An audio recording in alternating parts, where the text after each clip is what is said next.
My name is Elijah Vance. I was 17 years old when the world as I knew it ended in the middle of a Tuesday morning.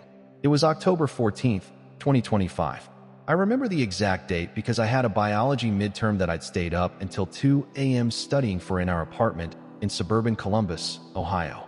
The air that morning was crisp, smelling of damp pavement and the neighbor's charcoal grill. I was standing in the school parking lot, leaning against the hood of my beat-up silver sedan, scrolling through my phone. Everything felt aggressively normal. There was the rhythmic thud of a basketball from the gym and the distant screech of a yellow bus pulling into the loading zone. I felt a slight pressure behind my left eye. It wasn't a headache. It was more like a slow-growing weight, as if someone were pressing a thumb into my socket. I ignored it. I figured it was the caffeine from the 3 energy drinks I downed. But then, the sound of the world started to compress. The chatter of students around me turned into a low, underwater warble. I tried to push off the car to head toward the main entrance, but my left leg didn't move. It felt like it belonged to someone else, cold, heavy, and disconnected. I remember looking down at my hand. My fingers were curling inward, spasming against the metal of the hood. I tried to call out to my friend, Marcus, who was walking about 10 feet ahead of me, but when I opened my mouth, no sound came out, just a thick, metallic heat rising in my throat. The sky didn't turn dark, it stayed a bright, mocking blue. Then, the pressure in my head peaked. It felt like a snapped guitar string echoing through my skull. My vision fractured into 1,000 jagged pieces of light, and the asphalt rushed up to meet me. I didn't even have time to put my hands out to break the fall. The last thing I felt was the grit of the pavement against my cheek and the smell of exhaust. Then, there was a sudden, violent silence that felt heavier than the ground itself. I wasn't in the parking lot anymore, but I wasn't gone either. I was hovering about 8 feet above the ground, looking down at a scene that felt like a movie I wasn't supposed to be watching. My body was splayed out in a grotesque, unnatural V-shape next to my car. I looked small, younger than 17. A teacher, Mr. Henderson, was sprinting toward me, his tie flapping over his shoulder. He looked terrified. I watched him kneel in the oil-stained gravel and press 2 fingers to my neck. I wanted to tell him I was right there, that I could see the sweat beads on his forehead, but I had no lungs to speak with. The paramedics arrived in what felt like seconds, though I knew the station was miles away. I watched them perform a synchronized, desperate dance. They used words like status epilepticus and hypoxic ischemic injury.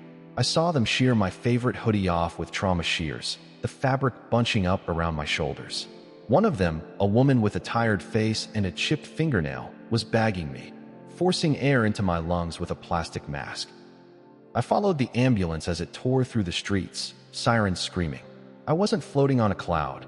I was tethered to the roof of that vehicle by a tension I couldn't explain. In the ER, the blue room, as they called it, the energy was clinical and cold.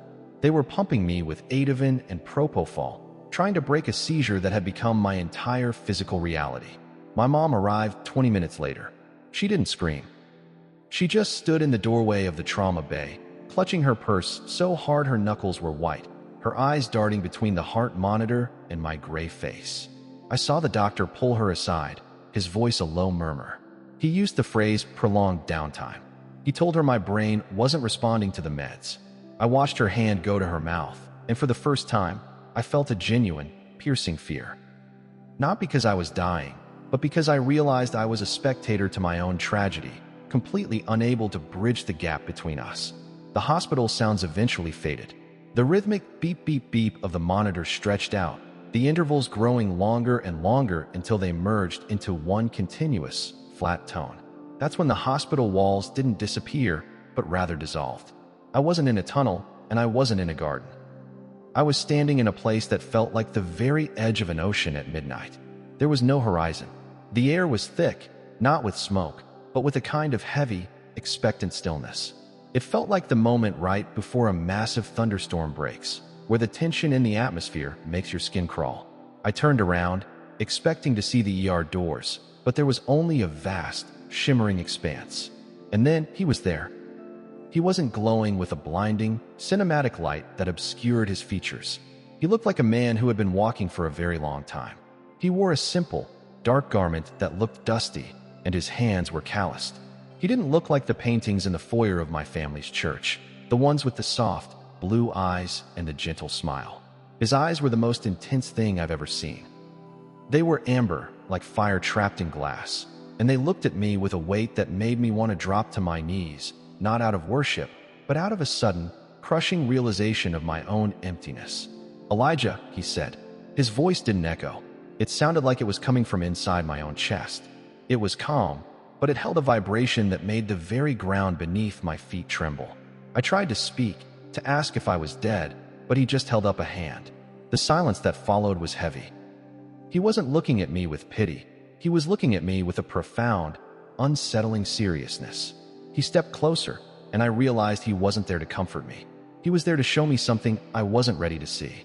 He looked toward the distance, where a dim, flickering light appeared, not a heavenly gate, but a vision of a sanctuary I recognized. It was my own church, but it looked different. It looked hollow, like a discarded shell. "You think you know the shepherd," he said, his voice dropping to a low, resonant frequency. "But you have only learned to mimic the sheep." The scene shifted with the jarring abruptness of a film cut. I wasn't standing on that dark shore anymore. I was standing in the back of my own church, Grace Community, during the Sunday morning service. It was exactly as I remembered it. The smell of expensive hazelnut coffee in the lobby, the soft blue stage lights, and the hum of the high-end sound system. I saw my parents sitting in the third row. My dad was checking his watch, and my mom was adjusting her scarf, her lips moving to the lyrics of the worship song, but her eyes were glassy, wandering toward the exit sign. Jesus stood beside me, his presence a heavy, silent anchor in the room.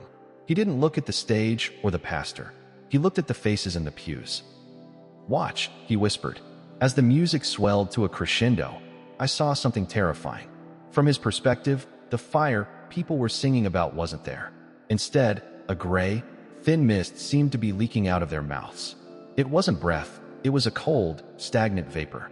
I saw Mr. Miller, the head deacon who always gave the loudest amen, leaning over to whisper something to his wife about a car loan.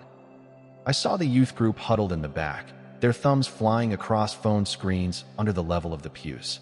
The atmosphere in the room felt like a theatrical performance where everyone had forgotten their lines but kept moving through the choreography. There was no heat. There was no conviction. It was a social club with a cross on the wall. "They honor me with their lips," Jesus said, and his voice carried a grief that felt physically painful. "But their hearts are miles away, buried under mortgages, reputations, and the fear of being inconvenienced." He pointed to the altar, where a man was kneeling, sobbing. For a second, I thought, finally, someone real. But as I looked closer, I saw the man was checking his reflection in the polished wood of the railing, adjusting his posture to look more broken. The realization hit me like a physical blow. This was the lukewarm state I'd heard about in Sunday school, but seeing it from his eyes made it look like a rotting, beautiful corpse. The vision of the church dissolved, and suddenly we were standing in a small, cramped apartment I didn't recognize. It was dimly lit by the blue glow of a laptop. A woman sat at a kitchen table, a stack of past-due bills fanned out in front of her. She was crying silently, her forehead resting on her palm. I felt a sudden, sharp pang of recognition. This was Sarah, a woman from our congregation who had stopped coming 6 months ago. I remembered my dad saying she was struggling with her commitment. "She called 3 people from your council," Jesus said, his voice flat and hard. "She asked for a bridge to get through the month after her surgery." I watched a spectral replay of the phone calls. I saw our church secretary, a woman I'd known my whole life, making a face of annoyance as she looked at the caller ID. I saw the elder who handled the benevolence fund delete a voicemail because he was at a golf outing and didn't want to spoil the mood. They weren't evil people.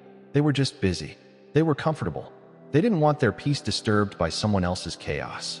"This is the warning, Elijah," he said, turning to me. The amber in his eyes seemed to darken. "The lukewarm do not hate me. They simply find me unnecessary when things are going well. They use my name as a decorative trim on the edges of their lives. But when I ask for their hands, they offer me a check. When I ask for their hearts, they offer me a prayer recorded by someone else." He stepped toward the woman and placed a hand on her shoulder. She didn't see him, but she took a shuddering breath and sat up straighter. The contrast was devastating. The king of the universe was in a damp apartment with a broken woman, while his followers were a mile away talking about the new parking lot expansion. The lukewarm weren't the ones outside the walls. They were the ones inside who had turned the gospel into a lifestyle brand. The scene shifted again, but this time it wasn't a stranger's house. It was my bedroom. I saw myself, or the version of myself from 2 weeks ago, sitting at my desk. My Bible was open to a random page in Psalms, used as a coaster for a half-empty energy drink. I was on a Discord call with my friends, laughing at a joke that felt mean-spirited and hollow. I watched myself minimize a window with a prayer request from Marcus, the same friend who would later see me collapse, because I didn't want to get into a heavy conversation while I was gaming. "You are one of them, Elijah," Jesus said. It wasn't an accusation, it was a clinical observation. I felt a cold knot form in my stomach. I wanted to argue. I went to youth group. I wore the t-shirts. I'd been baptized twice, just to be sure. But looking at the me on the screen, I saw the same gray mist I'd seen in the church. My faith was a costume. I wore it when it was expected, and I tucked it away when it got in the way of my social standing or my comfort. I was a good kid, which I realized was the most dangerous thing you could be. Someone who feels they don't need a savior because they aren't that bad. Suddenly, my phone on the desk buzzed. A text came through from my dad. It said, "Don't forget to move that $400 from your savings to the mission trip fund like we talked about. Looks good for the college apps." The honesty of that moment made me want to vomit. Even our sacrifice was a calculated move for my future. At that moment, the floor beneath me seemed to thin out. I felt a literal pull, a downward tug of gravity. "If the fire does not consume the self," Jesus said, looking directly into my soul, "the self will eventually consume the faith. You are standing on the edge of the vomit, Elijah. Choose which side you belong to, because the middle is about to be burned away." The scene around my bedroom began to smudge like wet charcoal, bleeding into a void that wasn't dark, but blindingly white. It felt sterile, like a pressurized chamber. Jesus didn't move, but the space between us seemed to vibrate with an intensity that made my teeth ache. This wasn't the gentle Jesus, meek and mild from the Sunday school coloring books. This was a king whose presence demanded an accounting of every wasted second. He looked at me, and I felt the superficial layers of my good kid persona peel away like burnt skin. "Why the title, Elijah?" he asked, though he knew the answer. "Why do I warn of the lukewarm?" I tried to swallow, but my throat felt like it was filled with dry sand. He stepped closer, his shadow stretching out across the white floor like a long, dark spear. "Because the cold man knows he is freezing. The man in the dark seeks the light, but the lukewarm man sits in the sun and believes he is the source of the warmth. He is the hardest to reach because he believes he has already arrived." He reached out and touched my chest, right over my heart. I felt a heat there that was terrifying, not a burn, but a scouring. "The warning is this," he said, his voice dropping to a low, jagged resonance. "The middle ground is disappearing. In the world you are returning to, there will be no room for the casual fan. The institutions you lean on, the buildings, the programs, the social safety of the church, are being shaken until only what is unshakable remains. You have treated my grace like a fire insurance policy, something to keep in a drawer and forget until the house is burning. But the fire is already here, Elijah. It is coming for the hay and the stubble, and it starts in the house of those who claim my name but refuse my cross." I felt a sudden, sharp pain in my side, a physical manifestation of the spiritual surgery he was performing. "What changes?" I managed to rasp out. My voice sounded small and metallic in that vast whiteness. I thought about the dates, about 2025 and the years following. I thought about the headlines I usually scrolled past. Jesus didn't give me a timeline or a map of geopolitical shifts. He showed me a mirror. In the reflection, I didn't see myself. I saw a crowded city street where people were walking with their heads down, their faces tight with a desperate, quiet panic.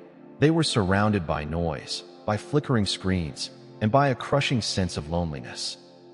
"The world is becoming a desert," he explained, his eyes fixed on the vision. "And when the desert grows, the lukewarm cannot survive. They have no deep wells. They have only the mist you saw in the sanctuary, a vapor that vanishes the moment the heat is turned up. They will be the first to fall away, not because they hate me, but because they love their comfort more. They will trade their inheritance for a moment of perceived safety. They will compromise until there is nothing left of them but a hollow shell." He turned back to me, and the intensity in his gaze was like a physical weight pressing me into the floor. "I am shaking the earth so that the sleepers will wake, he continued. The outcome is determined by one thing: hunger. Those who hunger for me will be filled, but those who are full of themselves will be sent away empty. This isn't a threat, Elijah. It is the gravity of the Spirit. You cannot stay in the middle when the ground is splitting apart. You will either fall into the chasm or leap to the rock. There is no third option. I saw a vision of my own father, his face contorted in a way I'd never seen. A mixture of terror and calculation as he stood before a computer screen, his finger hovering over a button that felt like a betrayal. The warning wasn't about them out there. It was about the very foundation of my home. The white void began to crack. Narrow, jagged lines of black appeared in the air around us, like shattered glass. The blue room of the hospital started to bleed through the edges of the vision. The smell of antiseptic, the rhythmic hiss of the ventilator, the muffled crying of my sister in the hallway. I felt the tether to my broken body tightening, pulling me back toward the pain and the weight of the physical world. Jesus stood at the center of the cracking reality, unmoving, his presence the only stable thing in the chaos. "You have seen the ledger of convenience," he said, and I felt the weight of that $400 mission trip fund text like a stone in my pocket. "You have seen the mist in the sanctuary. Now, you must choose. You can go back and continue the performance. You can blend back into the lukewarm gray, pretending the fire doesn't exist until it reaches your door. Or you can carry the weight of what you've seen." He held out a hand, but he didn't reach for me. He left the space between us open, a gap that felt like a mile wide. If you choose the fire, you will lose the comfort. You will lose the approval of the people you sit with on Sundays. You will be a stranger in your own house. I looked at his hand, scarred, rough, and real. I thought about the good kid I was, the one who never made waves, who followed the rules but never followed the man. I realized that going back wasn't a gift. It was a responsibility that felt heavier than death. I felt a sudden, violent surge of cold as the hospital room surged forward, the flat line on the monitor suddenly breaking into a frantic, jagged rhythm. The doctors were shouting. Someone was yelling, "We have a rhythm." I looked at Jesus one last time as the light of the ER lamps blinded me. He didn't smile. He just nodded once, a grim, soldierly acknowledgement of the war I was about to enter. "The proof will be in the breaking," he whispered. Then, the darkness of the physical world slammed shut over me. The transition back into my body felt like being crammed into a suit of rusted armor that was 3 sizes too small. Every nerve ending screamed at once. The sterile, fluorescent lights of the ICU didn't feel like life. They felt like an intrusion. I could hear the rhythmic hiss thump of the ventilator and the squeak of rubber saws on the linoleum. My mother was there, her hand trembling as she stroked my hair. But as I looked at her, I didn't see the comfort of a parent. I saw the gray mist. It was faint, but it was there, the same stagnant vapor I'd seen in the sanctuary. She was praying, her lips moving in a rehearsed cadence, but her eyes were darting to her phone, checking a notification from her work email. "He's awake," she whispered, her voice cracking. But there was a strange, guarded quality to her joy. Within hours, the room was flooded with people from Grace Community. Deacons, youth leaders, and family friends filed in with plastic containers of pasta and cards with gold-embossed scriptures. They spoke in hushed, spiritual tones, calling my recovery a testimony of favor. I sat there, propped up by pillows, feeling like an alien. I wanted to tell them about the dark shore, the ledger of convenience, and the fire in the king's eyes, but every time I opened my mouth, the air in the room felt too thick to move. The social tension was immediate and suffocating. My youth pastor, Chris, sat on the edge of my bed, smelling of expensive cologne and peppermint. He was filming a quick update for the church's Instagram. "Tell everyone how good God is, Elijah," he said, holding the phone up, his smile perfectly hit by the ring light he'd actually brought into the ICU. I looked into the lens and saw the reflection of a boy who was no longer there. I didn't say the lines. I just looked at him and asked, "Why didn't we help Sarah with her surgery bills?" The smile on Chris's face didn't drop, but it froze. It became a mask. He lowered the phone.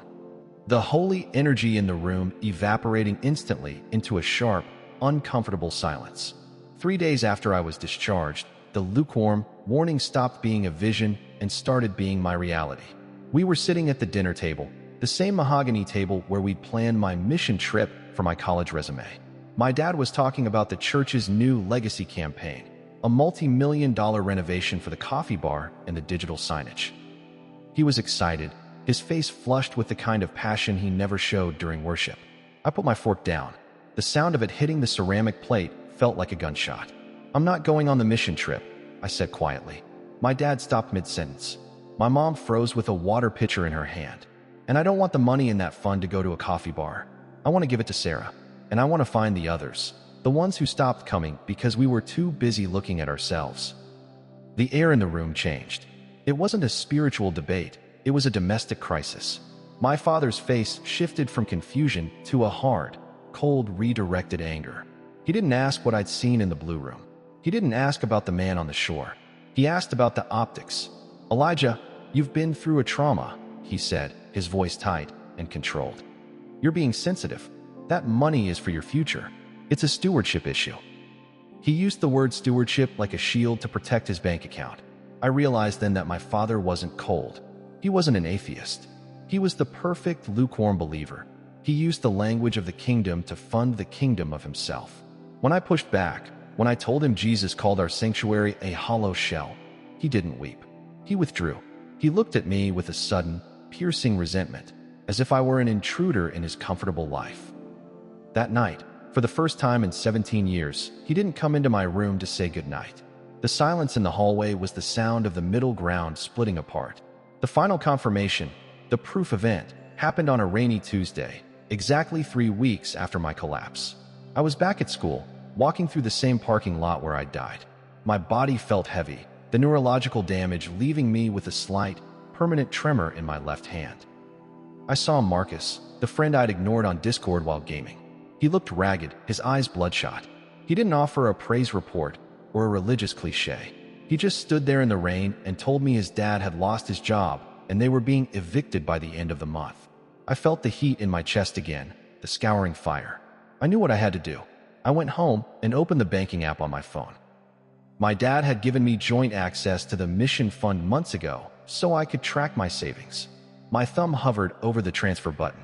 I knew that moving this money without his permission would be the end of my relationship with him as I knew it. It would be a moral compromise, in his eyes, a theft. In the eyes of the king, it was finally, for the first time in my life, an act of faith. I hit transfer. $400, the price of a resume builder. Sent to a family that was drowning while my church discussed the color of new carpet. 10 minutes later, my phone exploded. It wasn't a call, it was a text from the bank's fraud alert, followed immediately by a message from my father that simply said, "Do not come home tonight."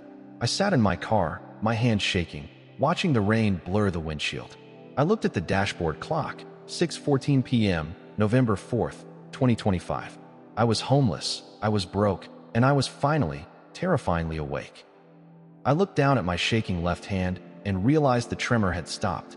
In its place was a stillness I couldn't explain. I put the car in gear and drove away from the only life I'd ever known, toward a horizon that was dark, cold, and absolutely real.